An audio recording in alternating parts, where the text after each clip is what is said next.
Okay, let's get started with our second panel of the day. We have another great panel lined up here. So we're turning now from recollection and contemplation to a related attitude and set of acts having to do with confidence in God. And again, we have three great panelists, Dr. Beth Rath, Dr. Rob McNamara, and Dr. Elisa Grimi. So good morning, everyone. It seems that trust is the basis of human relationality, of the way human beings enter into relationship with reality. If we are here before you, it is because someone has placed trust in us. So please forgive me for my English today, which will be even more macaronic for several reasons, according to what I will also quote. So sorry about that. So the moment we put our trust in something, think, for example, of choosing an airline, it is clear that we are aiming for the best. If we know, for example, that the airline has numerous delays, we will have a long degree of trust. Conversely, if Google, or as I like to call it, Godel, so reports has a high percentage of negative reviews, our trust will go down. So first of all, I would like to emphasize that trusting in something is precisely the way a person has to be in relationship with that thing. Therefore, we can, with good reason, say that man's ability to place his trust in something is a constitutive element of the human being. It happens, however, that we can err in placing our trust in someone or something. Leaving aside the word reflection and trust, there are many questions. Is it right to place trust? In whom? To what degree? If we make a mistake in placing trust in something, whose mistake is it, etc. So leaving aside the entire reflection and trust that currently occupies pages and pages in the field of moral philosophy, and Paolo Premoli De Marchi has recently published a very interesting book on that subject with a phenomenological approach. Here, as I promised, I tend to simply recall the original condition proper to man, namely that of being a sinner. That is, of having a cognitive limit, precisely the temptation of absolute knowledge that Eve had in grasping the apple. So it is necessary, first of all, to recall the original sin. Si fallor sum. But let us make a further step. What is the condition in which the person enters into relationship with reality? Two categories must be recalled here: time and space. Indeed, to have a consciousness of time, man must have the human measure of space. Wonderful in this regard are the prose pages of the poet of Alexandria of Egypt, Giuseppe Ungaretti. He wrote a very curious commentary on the first canto of the Hell of Divine Comedy. With the image of the rising sun, we see how man takes the first steps toward acquiring the measures of space, and at the same time, the beautiful harmony of creation. It has the spatial light that arouses of promise, the first human motion that is, in the original expression, speranza dell'altezza, that means the hope of height, of greatness, of infinity, okay? And that will bring with it in man the first poetic impulse, the first motion of poetry. Ungaretti dwells at length on this first spatial experience of man. The first canto of the Hell opens in an atmosphere of strong fear. Dante loses the hope of height, loses this speranza dell'altezza. And quoting the original text, here he is speaking about the she-wolf. And so he says, and of the she-wolf, which with very lust seems to hear leanness, lie and had caused many hair now and lead unhappy lives. The latter so expressed me with the fear that issued from her aspect that I lost the hope I had of winning to the top. So it is not really very good translation. So it's winning to the top is this speranza dell'altezza. So it's a metaphor, okay? So the she-wolf, the fear, causes us to become stuck. Dante is in the hell, and he loses hope of ascending the mountain. The she-wolf instills fear in him, and so he falls back into sin. And Hildebrand, in the chapter Confidence in God, which inspires our panel, reminds us how, in fact, fear is the opposite of confidence in God. Fear throws Dante into sin, into the dark forest, in the selva oscura, causes him to lose the hope of height, the speranza dell'altezza. And here, the chapter of Alice von Hildebrand, contained in the Art of Living, devoted to the topic of hope, would be deserved to be taken up. So without the hope of height in life, one does not advance. This was a very long introduction, but I think that I offer some insights. So first, confidence as a constitutive element of the human being. Second, the possibility of being wrong, so si fallor sum, which curiously will find a different declination in the modernity with Descartes in the cogito ergo sum. 3, the limit of the human being. And on the other side, the tension for an infinity, greatness, the hope of height. And 4, finally, fear as an obstacle, as an expression of the concern of the absence of trust. So, it is now possible for me to proceed to the heart of this reflection, which is divided into 3 little parts. The first one I entitled, If God does not exist, one cannot trust him. So, society today seems to no longer entice its citizens to trust God. Although presidents persist in making themselves ambassadors of God, blessing their nation, they nevertheless embrace a godless policy.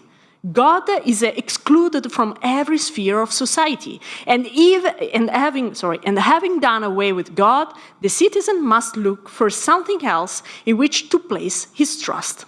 In this sense, Hildebrand, at the beginning of his reflection on confidence in God, places man's awareness of God's omnipotence.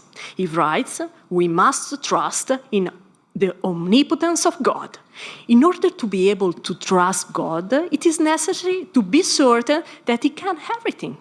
Returning to the example that he has become almost a catchphrase for me in the last few days, worse perhaps than some Italian hit summer songs, in order to trust an airline, I must be certain that it will not make mistakes or that it does not want to make mistakes. Otherwise, I will trust less or even not trust at all.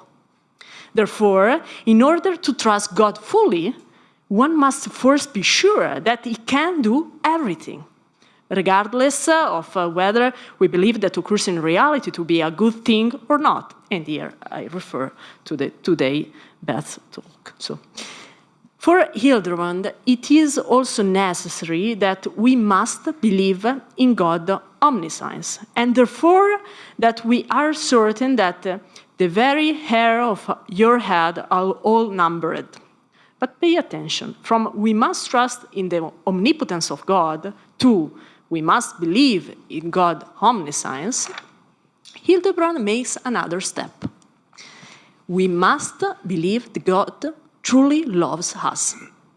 And this topic will be the subject of the third part. So I must propose here a further clarification first. In the first point, we talk about the fact that if God doesn't exist, one cannot have confidence in him. So, but there is also further possibility. And so this is the second part. If God does exist, it doesn't matter. So the agnostic tendencies according to which God has nothing to do with concrete man, his problems, interests, ambitions, and so on, is increasingly current. With modernity, man has become the measure, metron, of all things, or rather, we should say he has returned to being the measure of all things, as the motto goes back to Protagoras. As rationalism, through political power after the French Revolution, has pervaded the life of the individual. It has increasingly determined the cultural sky.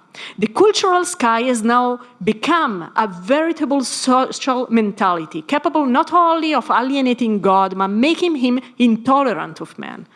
Just thanks to the recent phenomenon of uncivilized defeating, recall by Beth yesterday, of religious monuments also. For more God is distanced, more man feels himself to be the boss, according to another Hildebrand's jewel, the dethronement of truth. As a well-known theologian from the north of Italy recalled in a talk entitled Religious Awareness in Modern Man, the term by which this conception is properly denoted is secularism. I quote, "The term for this conception of life, insofar as it has, through political power and public education, become a social mindset, a dominant cultural influence, is secularism." Again, stated Cornelio Fabro, secularism is the assertion that man belongs to himself and not to no one else. It is the presumption that man is totally autonomous.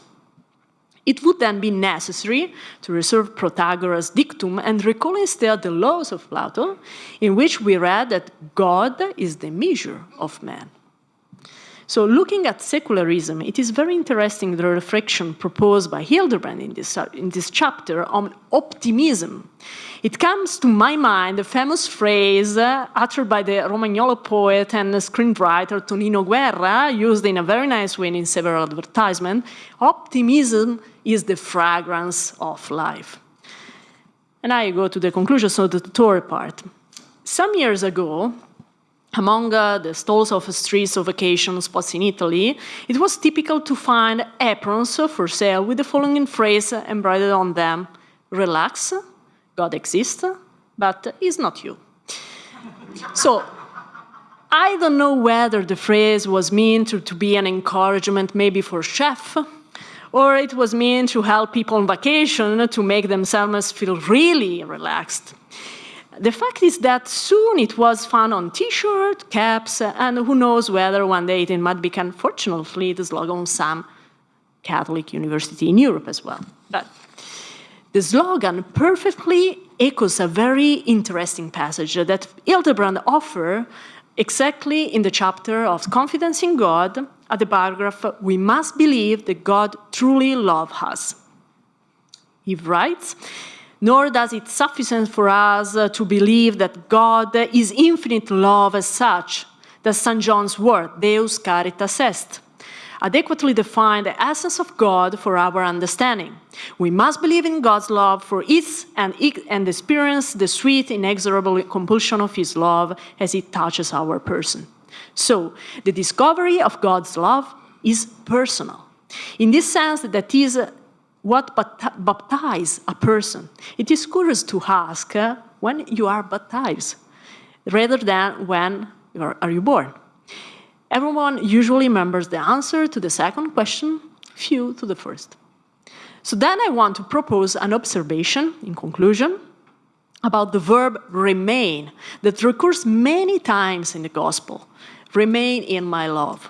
The verb remain is encountered 118 times in the New Testament, including only 12 in the Synoptic Gospels, 17 in Paul's, and as many as 76 in the Gospel and letters of John. The term appears most often, 43 of the 67 instances, in the compound expression remain in.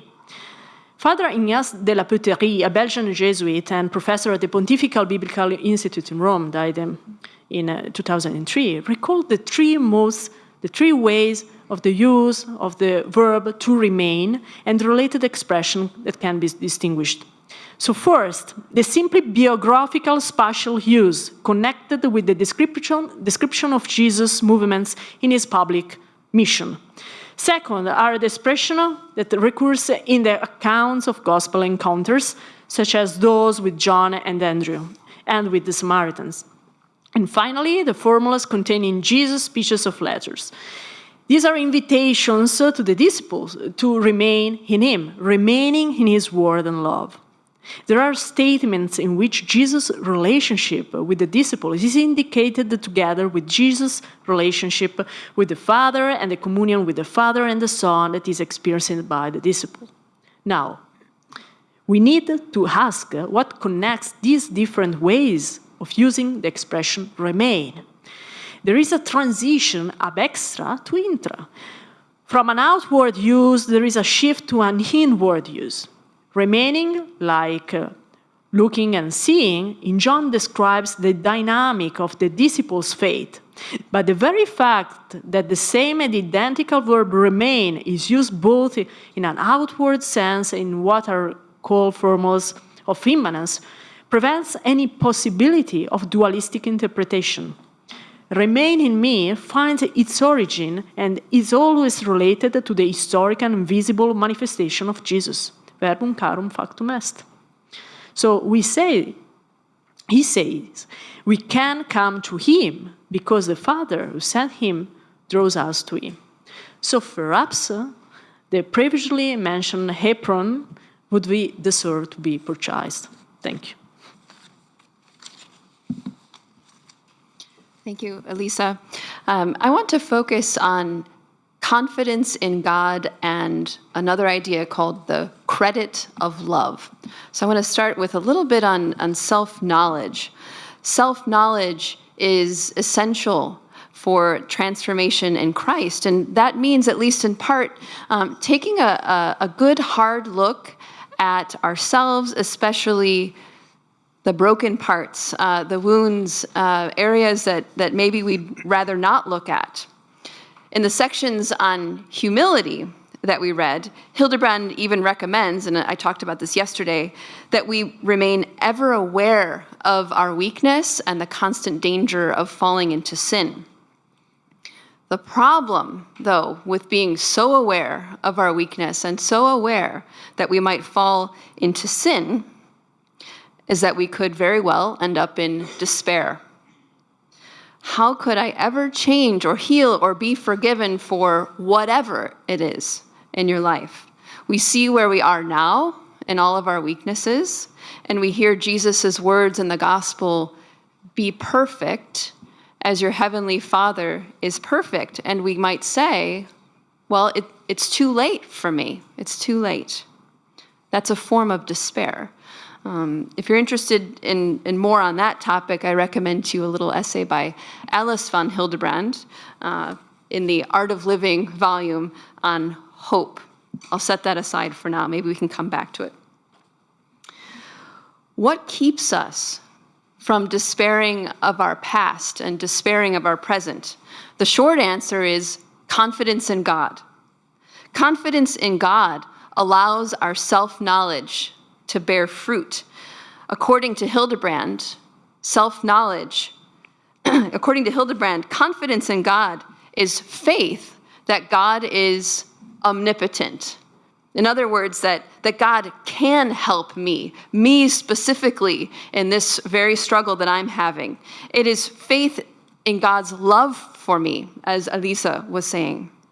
He actually wants my good, and he genuinely desires union with me. It's faith in God's omniscience.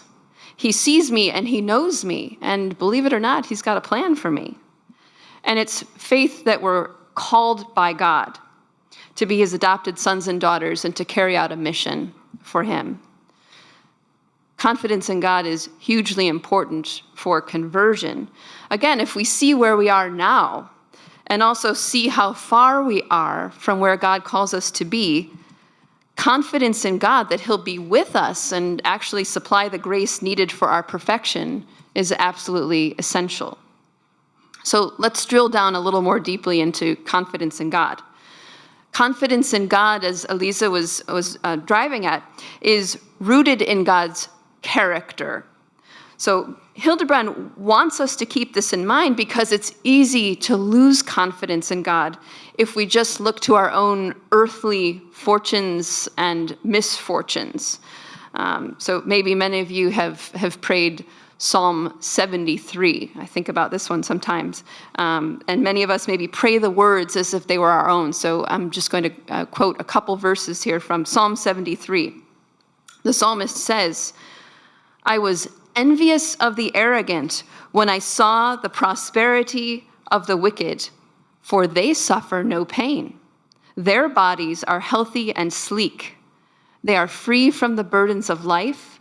They are not afflicted like others. So we might look around today and we see how atheists and secularists are flourishing. They have wonderful jobs, big salaries, nice cars that actually run, healthy children, and so on. They seem really happy, and you think, well, come on.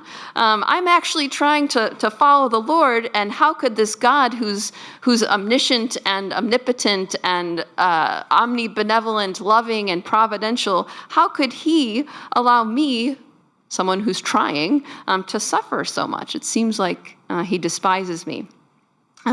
Hildebrand is cognizant of this sort of problem when he is writing this chapter, Confidence in God. He says that the essence of our trust or confidence in God must be rooted in his character rather than in the happenings of the world, that is, these external manifestations. He says that we have to interpret everything that's happening a priori according to God's character as omnipotent, omniscient, loving, providential, and so forth. The idea of interpreting everything that happens a priori according to God's character connects with another lovely little essay in The Art of Living by Alice von Hildebrand. This one's called Communion. Here she's picking up on a theme that Hildebrand, her husband, talks about elsewhere. And the theme is the credit of love. She's talking about human love in this essay, but I think what she says still can ring true for us when we think about our relationship with God. So in our relationship with friends or in marriage, for example, we get to see the unique beauty of a person unfold before us. We can say about a dear friend or a spouse, I know her, or I know him. Alice says that the lover, here I'll quote her, is granted a vision of the beauty of another person's individuality. Humans, of course, as we well know, are not perfect. So they might say to us, I love you, and then within minutes do something to hurt us, harsh words or something. So we hurt the people that we love from time to time. The lover, however, sees all the faults and the shortcomings of the beloved. She does not overlook them, does not excuse them, but instead she sees them and interprets them differently. And here I want to quote Alice von Hildebrand here from this text, Communion. So here's what she says. True love, on the contrary, sees with illuminating clearness the image of the loved one, what he is called upon to be, what he is in God's eyes. And simultaneously, against the background of this vision of beauty, the lover will see that his beloved is still far from realizing it. The loved one is in statu viae. We talked a little bit about that yesterday. He is on the way to becoming it. He has not yet fulfilled himself. So she's saying here that the good qualities of the beloved express his true self, while those momentary outbursts and those faults are, she says, are an unfaithfulness to the true self. The positive is the true self, while the negative is a betrayal of the true self. And to see the beloved in this way is the credit of love. The credit of love, I would say, is the interpretive or hermeneutical key to the beloved. The beloved truly is who she is at her best, who God created her to be, and the lover will interpret all of the words and actions and even omissions of the beloved in this light. And this can go a long way in our relationship. So practically speaking, we can think of it in one way as assuming the good intentions of the beloved. That is, they're really not out to get us, really and truly. So when a spouse makes an ambiguous comment that might be interpreted positively or negatively, we assume the best. I don't know if this has happened to you, but if a friend forgets to pick you up from the airport, we don't assume malicious intent.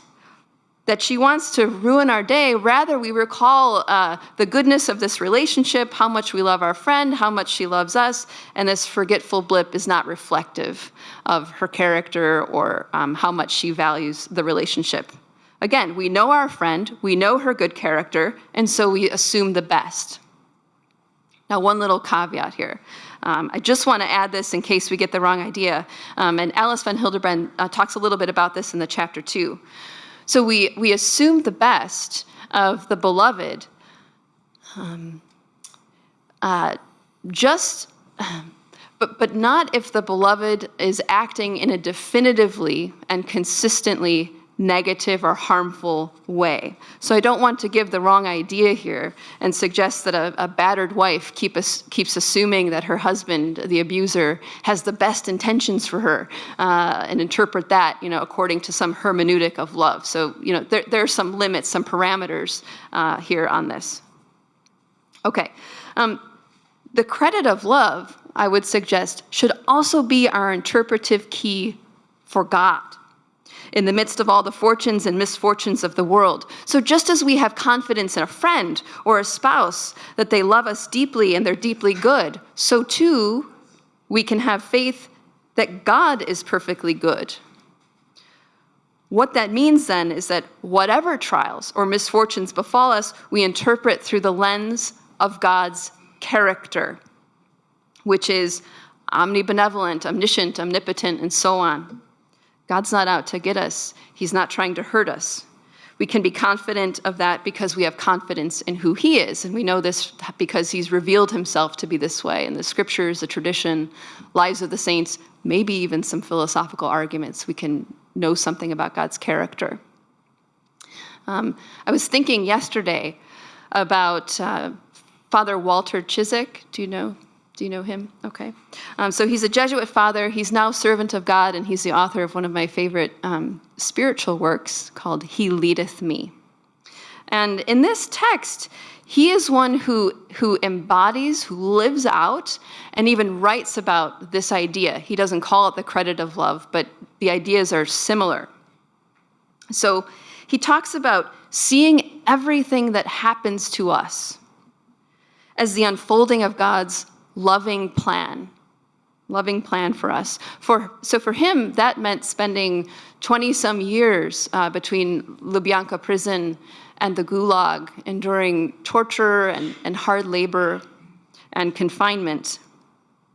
And he interpreted even all of that according to the credit of love.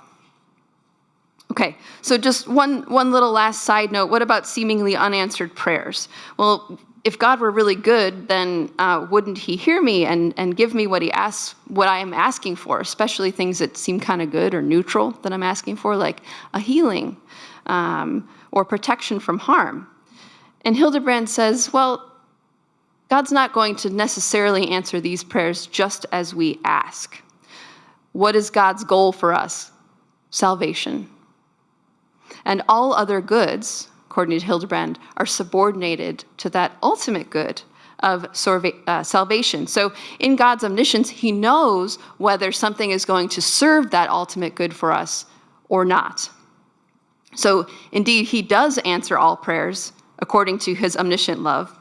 But sometimes maybe the answer just is not yes to the very thing that we're asking for. And occasionally we see that God not giving us exactly what we ask for prevents a horrible disaster in our lives. Maybe we're kind of asking for the wrong thing. But sometimes we don't see why God is not answering our prayers just as we ask. Why? Well, we have epistemic limitations. We're not omniscient like God is omniscient. But again, if before all else we have confidence in God and his love for us and his character, then even seemingly unanswered prayers that we can't make sense of pose no threat to our belief in the existence of God. Thanks. Thank you, Eliza. Thank you, Beth. My interest in von Hildebrand's chapter, Confidence in God, was immediately piqued with his early mention of omnipotence. Now, Eliza and Beth have mentioned this feature of the chapter already. However, my focus is going to be a little different. Whereas von Hildebrand attends to redemption as the focal point of his chapter on confidence in God, I'm going to focus more on providence, but take it most broadly to include nature and supernature, the natural providence of God and the supernatural providence of God, and so to include redemption. Now, it seems to me that this is the precise location of our encounter with God, and therefore of our possibility of conversion and ongoing readiness to change. Because where else do we meet God but in the here and now of our lives, in the real, in the durationless now of the present moment, and in what's happening and what we're doing in the course of our lives.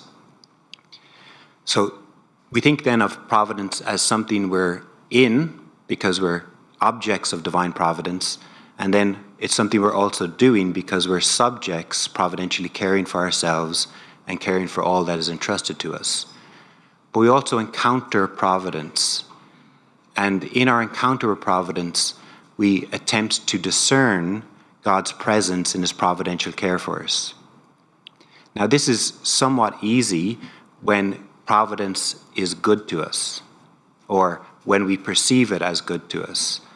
When God gives us good things, when that which is around us is smooth, then our confidence in him, our ability to confide ourselves to him, is easy, because it's easy to confide ourselves to someone who is good and gives good things. However, it is only in the face of the difficulties of life that then we struggle. And it seems to me that it's precisely here then that confidence in God is crafted. Now, if we think of the word confidence, it comes from the Latin confido, and fido is I trust, and con is here an intensive, so it's an intensification of trust. We can also take the con as together with, and then we ask, well, what are we trusting together with? And it seems to me that we're trusting in God together with the course of life. So how is our confidence in God crafted then? Well, we intellectually grapple with what's happening in the world around us, to ourselves, to our loved ones in general. And in this grappling, we attempt to discern the plan of God for us. Like Beth communicated to us there, we surrender the bad things that are happening to the character of God, that he really is all-powerful, that he really is all good, that he really is all-knowing, and that he's loving us even in these struggling, difficult circumstances. And so our confidence then, it seems, is crafted in the face of the problem of evil. Not the problem of evil considered in the abstract as a theoretical problem, but the existential difficulty that we all invariably have in our lives of grappling with the evil that occurs to us, and even with the evil that we do. And then the consequent pain, suffering, and sorrow that ensues upon this evil. Now, I'm inclined to think that it's precisely this difficulty of grappling with the existential difficulty of evil that we draw close to God in confidence, or we end up at the opposite end of the spectrum of denying God. That agnosticism is somewhere along that spectrum, and atheism is the consequence of an inability to wrestle rightly with providence. In the existential difficulty of evil, in the pain, suffering, and sorrow, we want to deny God. We rail against reality, and we rebel against the divine. And that is that the theoretical problem of evil is the upshot of an existential problem. And the existential problem is really what we're all struggling with. Now, the opposite of this railing against reality and rebelling against God and ultimate denial of him is attempting to intellectually grapple with the course of life and then volitionally bear the evil that appears to befall us in a way that can interpret it as the good hand of God. Now, I don't think that this is a problem we can solve in such a form as this. It's a problem we can think about, but when St. Edith Stein considers this, she considers it as the science of the cross. And it's a unique kind of science because it's not a science worked out theoretically in the background of life, but rather it's a science that we all come to know individually, personally, existentially in the very course of life itself. And that this is the science of coming close to God. This is the science of coming to confide our lives to him with trustful surrender. I have a neat quote from Stein that I'll read to you. To be a child of God means to go along by God's hand, to do God's and not one's own will, to put all worries and hope into God's hands and no longer worry about oneself and one's future. This is the basis of the freedom and happiness of a child of God. Only then will trust in God, what we could translate also as confidence in God, stand unshaken, if it includes the willingness to accept everything and anything from the Father's hand, for He alone knows what is good for us. And it seems to me the key for this quotation is in that last clause, for He alone knows what is good for us. And if in the course of our lives we've began to acknowledge that often it is only in suffering that our personal maturity grows and develops, that our first personal maturity is actually wrought, then we can see why, in some partial way at least, God is allowing evil to befall us. Because it is in the face of these sufferings that one of the speakers earlier in the week spoke about coming up against the wall, running up against the wall. It is in the face of these sufferings that we run up against the wall and we no longer have confidence in ourselves, and then we begin to learn to rest back into God. And it's in this cooperative engagement with the will of God and our own struggling with it then that we personally develop, that we personally respond to God's call for us, that we begin to live into the future and ultimately, as this quote shows us, into divine happiness. That in some way this also is for our happiness. If we learn this, then it seems that we grow in confidence with God. And it's, in my own experience, and I've mentioned it already, not something we can learn in the abstract. It really is only when we encounter the difficulty. So the story of Jacob in the Old Testament, it seems to me, captures this idea eloquently. We wrestle with God, and we wrestle with Him every day in every moment. Our lives are wrestling with God, and when we receive good in that wrestling, then we easily surrender ourselves to Him. But it's in the difficulty that we also learn to trust Him. Now, this comes forth in von Hildebrand's chapter in the difficulty we have of dealing with the evil that is moral, the evil that is sin, and God's answer to this evil in redemption. But it has its foundation in creation and conservation and providence. And His providential plan for us, for our personal maturity, which is coincident with our entry into His happiness, is divine providence. Thank you.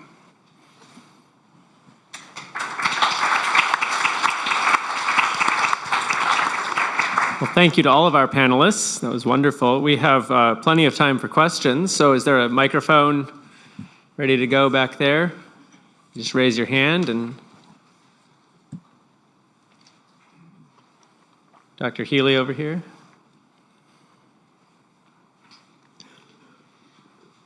Thank you. I thought there was just great wisdom in all of what you said. Two things that seem to be really threaten our confidence in God. One is the challenge of the seeming success of evil and the temptation to cynicism. And there, of course, it's marvelous that von Hildebrand wrote Transformation in Christ and Confidence in God when it seemed like the 1,000-year Reich was established forever, and he didn't let that sour him. And that's a link to the classics in that in courage and fortitude, of course, you're called to pounce on the evil if that's the call, but then not to let yourself be made resentful and bitter and cynical if the evil seems to be triumphant.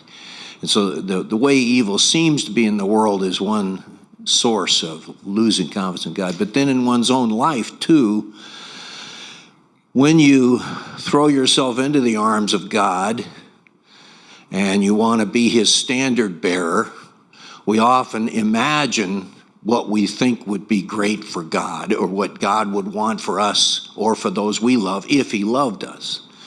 And there I'm reminded of St. Thomas More, I think a prayer he wrote when he was in the Tower of London, where he says, we have to humble and meeken ourselves under the mighty hand of God, to abstain from vain confabulations.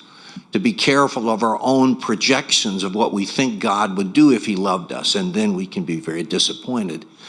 Like Alyosha being so threatened in his faith when his elder stinks in the Brothers Karamazov.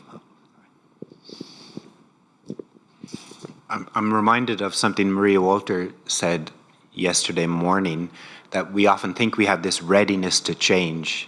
From that quote of St. Thomas More, it seems the same, but when we meet the actual plan of God, then we encounter great difficulty. Thank you, Michael. There's a hand back here. I wonder if I might jump in at this point, though, and ask you about a difficulty with confidence in God I didn't hear any of you speak about. Maybe it's one I struggle with.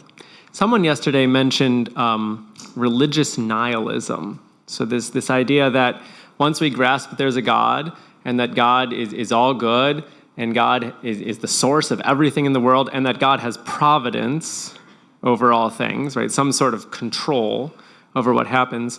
One sometimes, I sometimes, get the sense that now sort of all the meaning is drained out of the world, right? Like there's this big, sinkhole in the sky, and all the meaning got sucked up into God, and everything here now is sort of worthless. Like, what's the point of it all? Like, I just want God, and I'm meaningless. The world around me is meaningless. That is, I struggle with the thing that I talked about in my talk, like the idea that once you have God in Christ, you get everything else too. And I worry that's not the case. And so I kind of have this, I know that God exists, and I don't want to have confidence in that God because I want meaning, here and now. Any advice?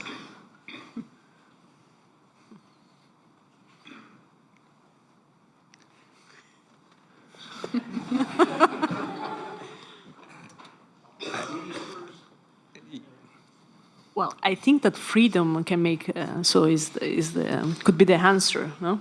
Huh. So freedom is exactly the point.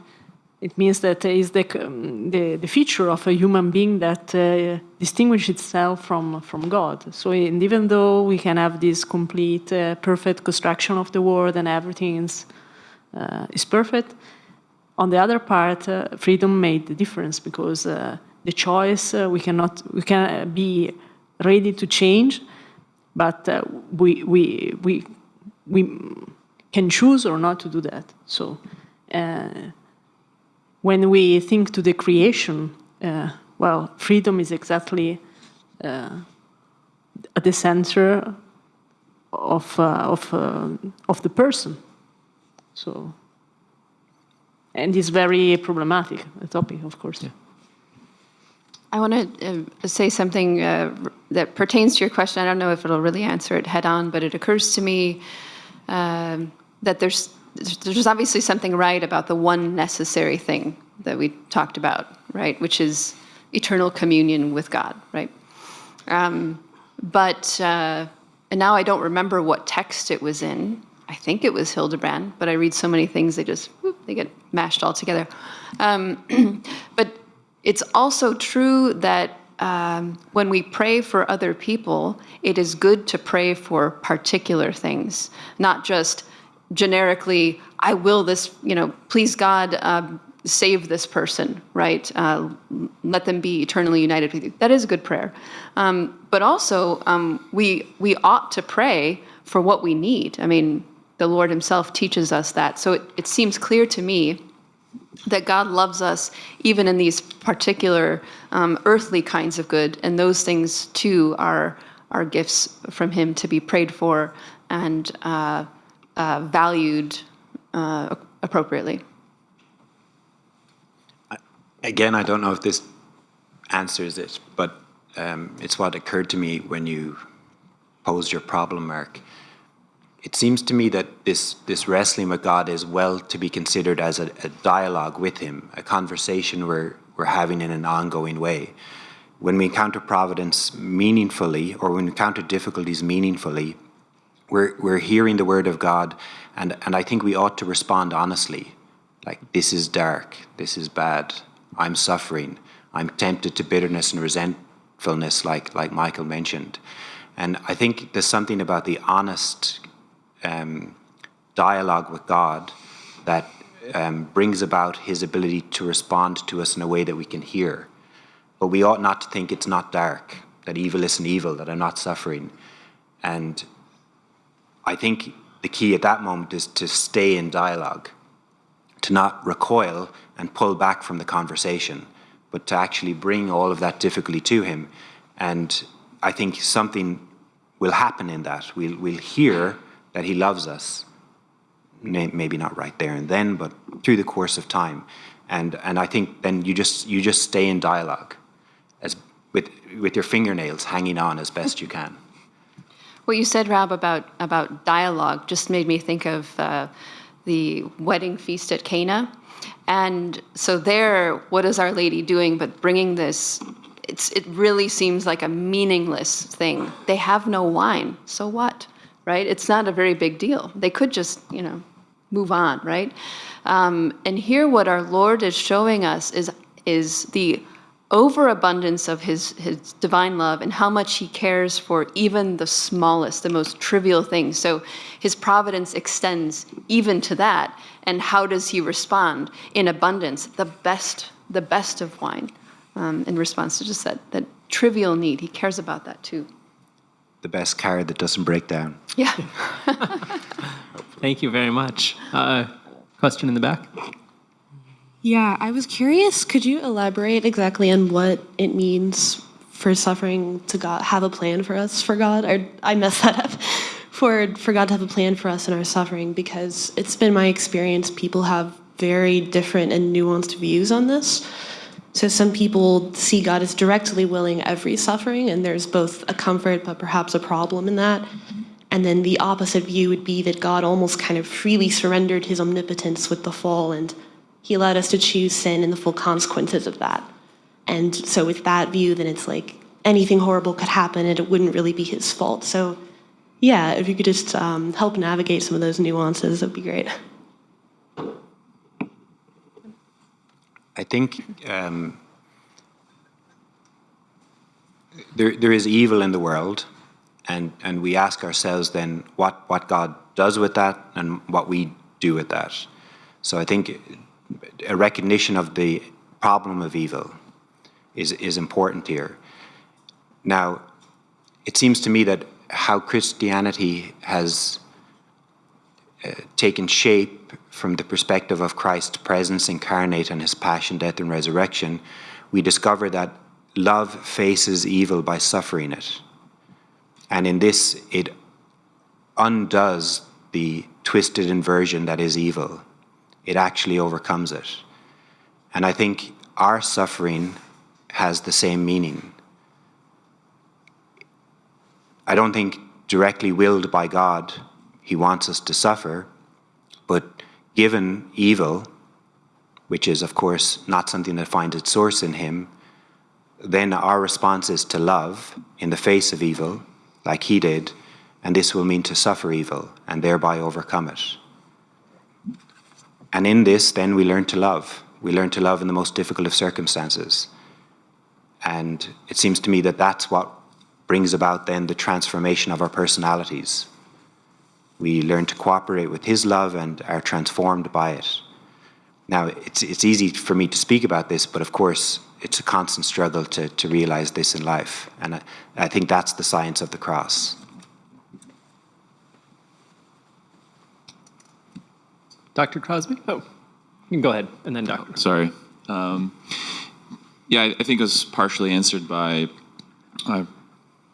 Professor McNamara's comments about dialogue, but I'm just personally always challenged by this particular attitude, especially when it comes to material possessions. And I'm interested just maybe in your comments. It just seems in a time where we're so tempted, I guess that we might use the word continually tempted to grasp onto security from material means. We talked about consumerism a bit yesterday and a consumeristic attitude. Yeah, what are some of your thoughts on this? And even in the section, Von Hildebrand mentions confidence in God providing for our needs in a very practical way. And this is constantly something people ask me questions about in regards to commitments of poverty, and yet we need to pay for things. And there's a very challenging book by Father Thomas Dubé, Happy Are You Poor? And he kind of really questions the modern conception of possessions. And so I'm just interested in that relationship between material possessions and confidence in God. And should we be seeking out a kind of material poverty, or should we instead, this is more of an attitude, and it's not, where do those link up, maybe?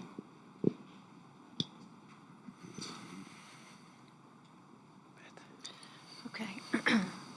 I haven't thought too much about this, but I think I would say I think back to Catholic social teaching. So this idea of the universal destination of goods, right? So when we have the things that we have, but we hold them loosely, so to speak. We think of them as if they belong to all, even when we have them ourselves. So in your state in life, am I right to think that it's common? Your goods are held in common, or I think Philip said yesterday there, you make a promise, a private promise to share what you have. So I think for the most lay people, we don't do exactly that sort of thing, but we hold our goods loosely in the sense that we share them. On the other hand, it doesn't seem to me that material goods in and of themselves are barriers to God. I mean, Jesus does say, for the rich man, these goods appear to be a problem, but there are many ways to read that passage. I think of it sometimes in terms of a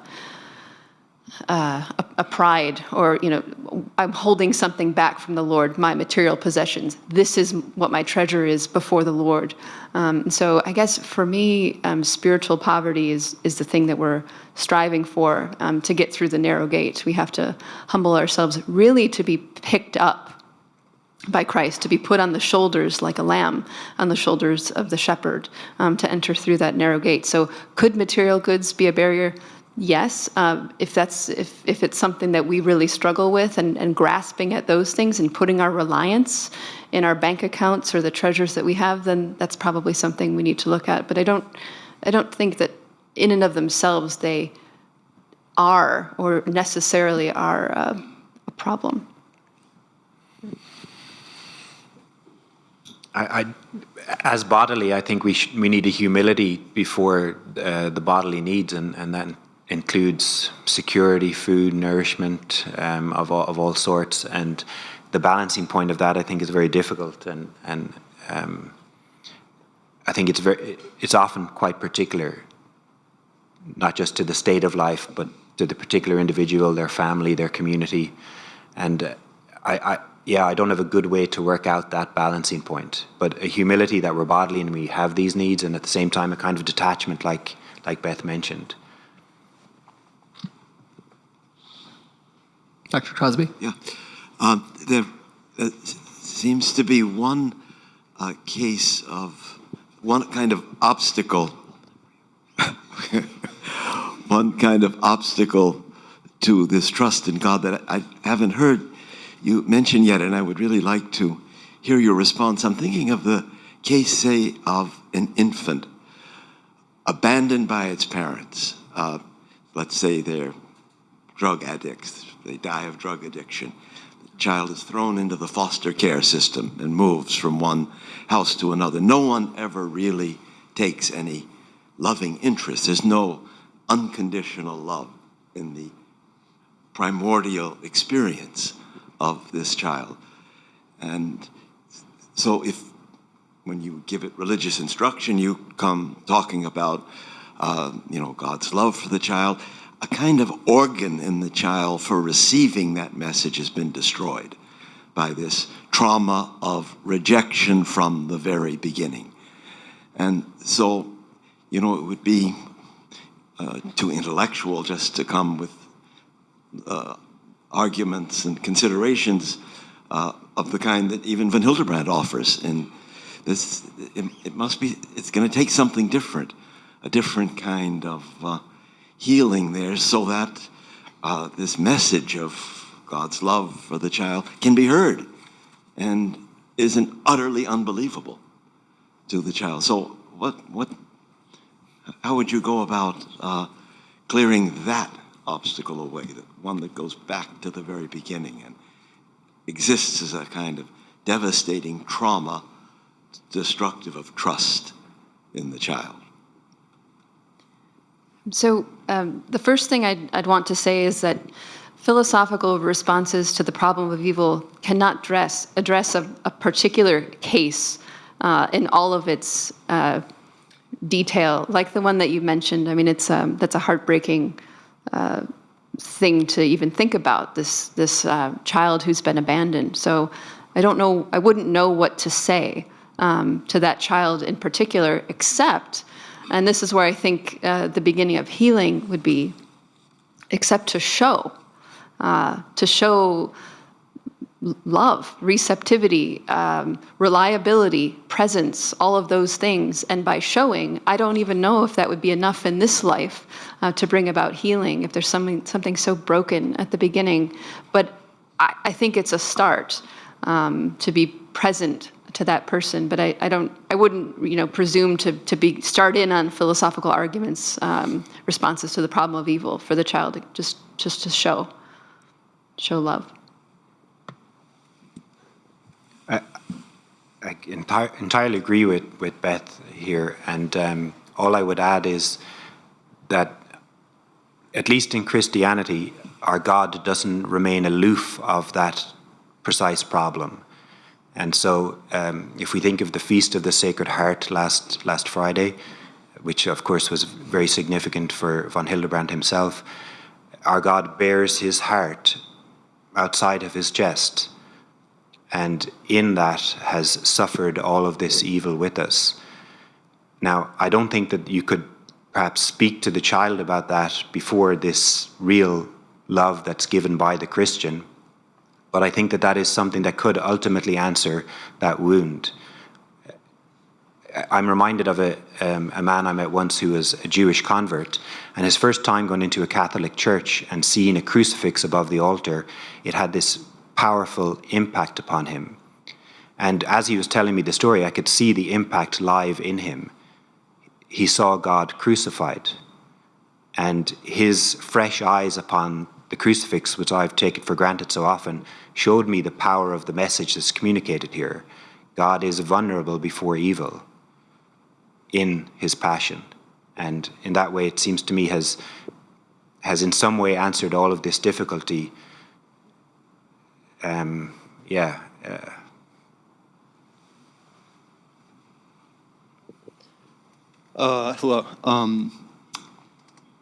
Eliza, you were talking about fear being a sort of block to moving towards God. And that reminded me of, I think it's in Galatians, a verse where it says, there's no fear in love, but love drives out fear. So if you're perfect in love, then you have no fear. It seems kind of logically easy to accept that in loving God, but I was wondering if y'all, like the reason I grapple with it is sort of dealing with love of another person who's imperfect and sort of reconciling fear of being hurt. Like it seems like you have to have some degree of sort of guard up with an imperfect person because there's a chance they can, hurt you. So I was wondering if you had any insights on that. Okay, so thank you very much for the question. So when I quoted the problem of fear here, I referred to the chapter of Hildebrand when he exactly spoke about the problem of the fear as something that,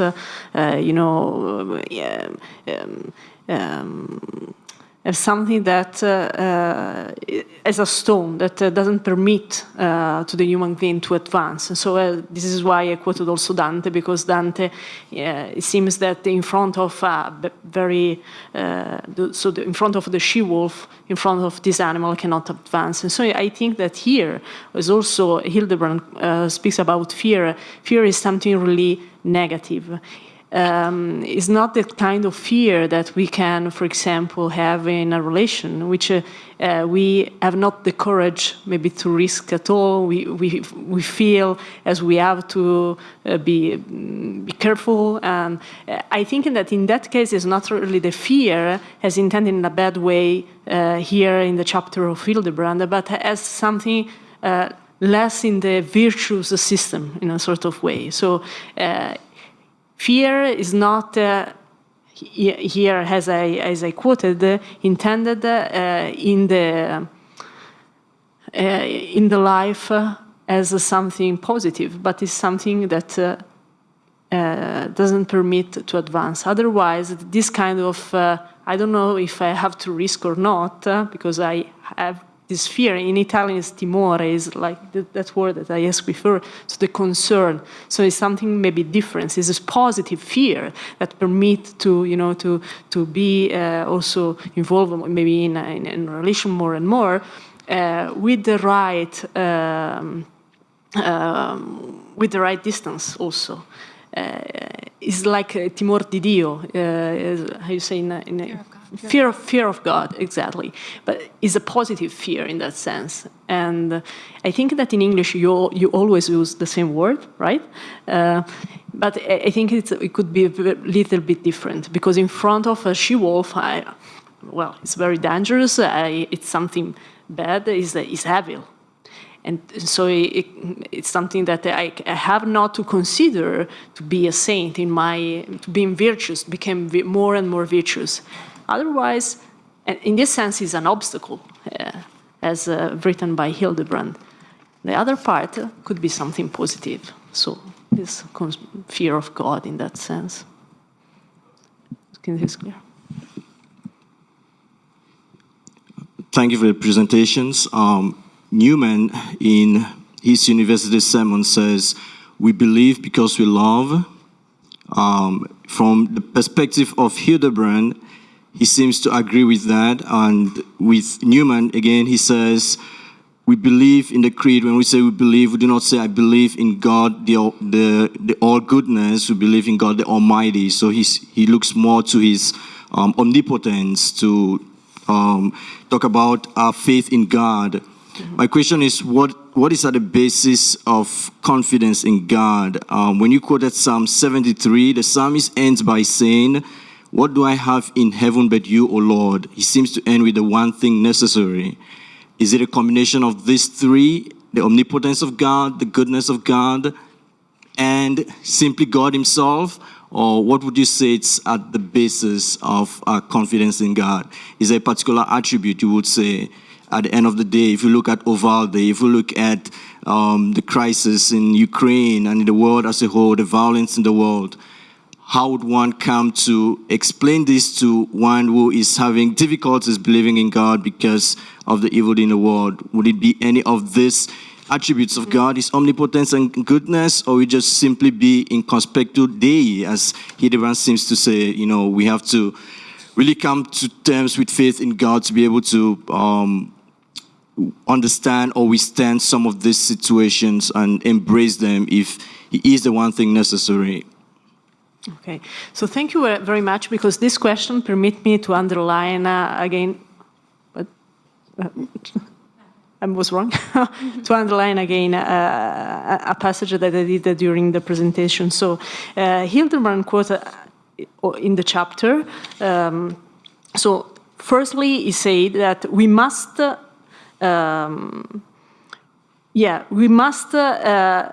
trust in the omnipotence of God. So we must trust.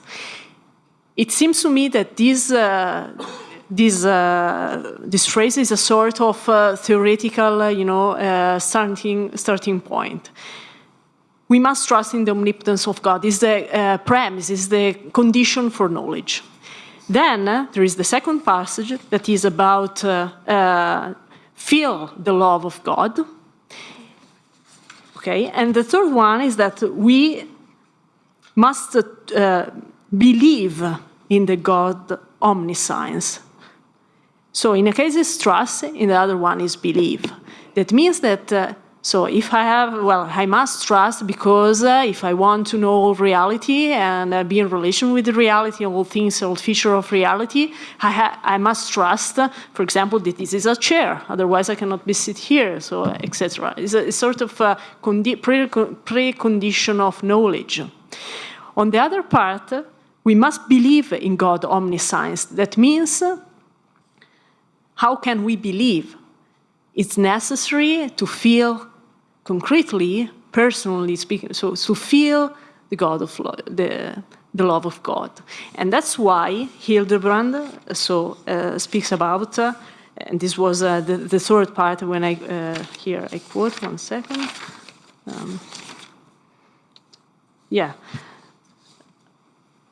we must believe that God truly loves us. So it's an experience. It's not more a theoretical point of view as the problem of confidence that this is the trust that this is a chair, but something happened between. And that's why he wrote, we must believe in God's love for it and experience the sweet, inexorable compulsion of his love as it touches our person. So it's something that is an encounter of truth, is something that happened in life. And so I can really, I've always in mind, I don't know if is near Assisi, so I think near your perspective also of this university. There was in Colle Valenza, we can find a cemetery with all the story of Madre Speranza. So, in English, I think is Mother Hope. So the motto was todo per amor, tutto per amore, no? All for love. But in that place, you can really touch this passage. So it's not more a theoretical point of view, but it's the story of a person who did concretely in life because it's touched by the love of God. It's something really concrete. And I think it's very interesting because it's not a theoretical, reading. We are not in front of theoretical reading.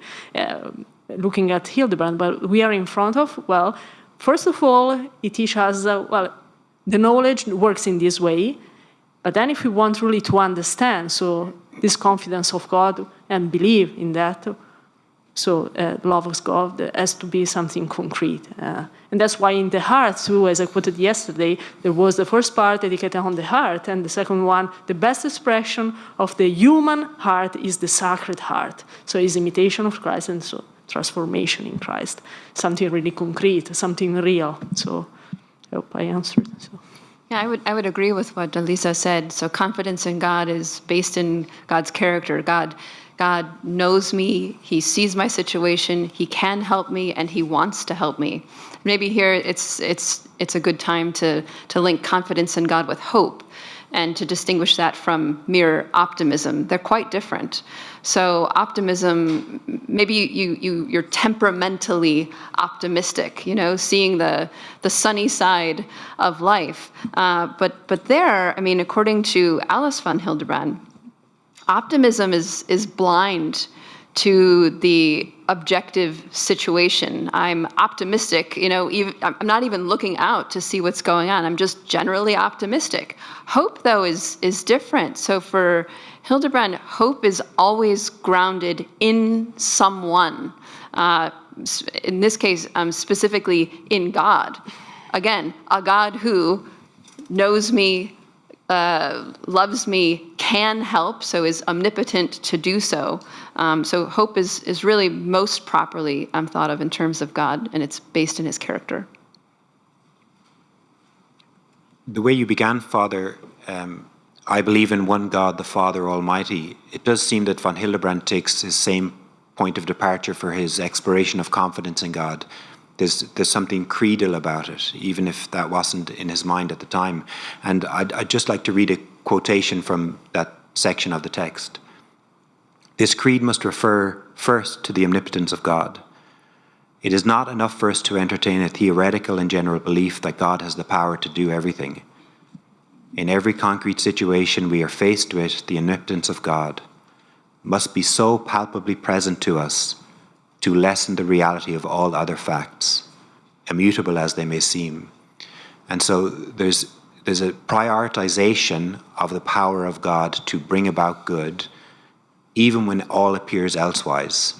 And in some way, these other facts, true as they may be, are backgrounded by this surrender to the omnipotence of God.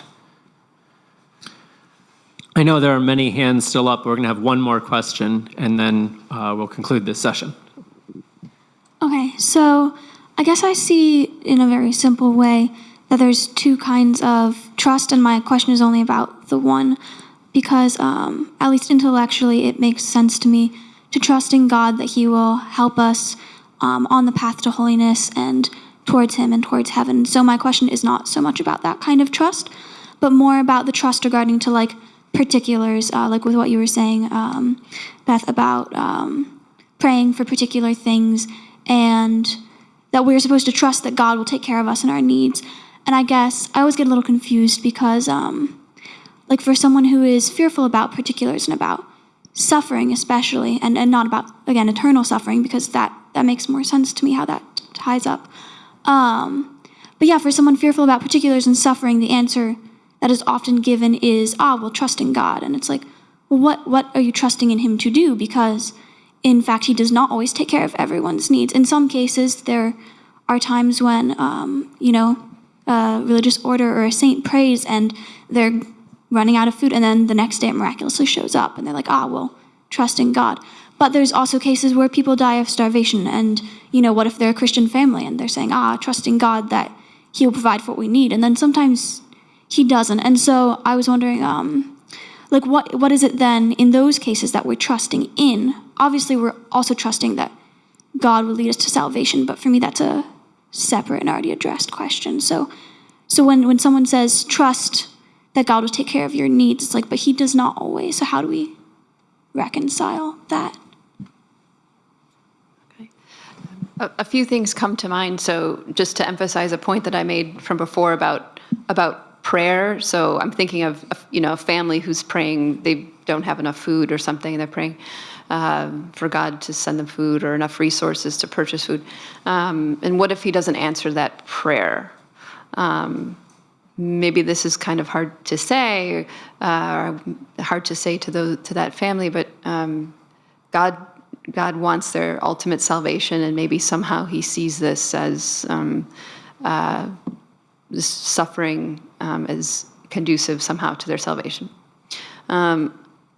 Another unrelated point that I want to make here is that we must guard against laziness, slothfulness. St. Paul, when he's writing to the Corinthians, kind of brings up this kind of theme. In so many words, basically, if you don't work, you don't eat, kind of a thing. Not to suggest the family that you have in mind here is not working, but I also think God is asking us to use the gifts that he's given us to try and do something. So if we're spending all day praying for God to send us food instead of applying ourselves in any meaningful kind of way to do something, to earn our daily bread, well, that's problematic too, right? So maybe it can be a both and. So yes, we pray, but we also are not lazy, right?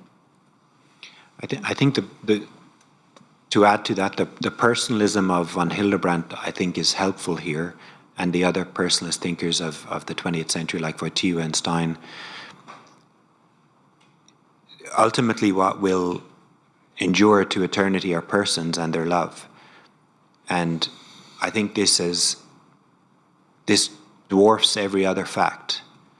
And so what's happening here and now is about persons, and those persons being crafted for eternity. And our, I suppose, place in that is to cooperate with that plan as it's been worked out, and trust that it will be worked out in ways that we can't imagine, some of which will occur on this side of death, and I think most of which will occur when we pass over. All right, well, thank our speakers.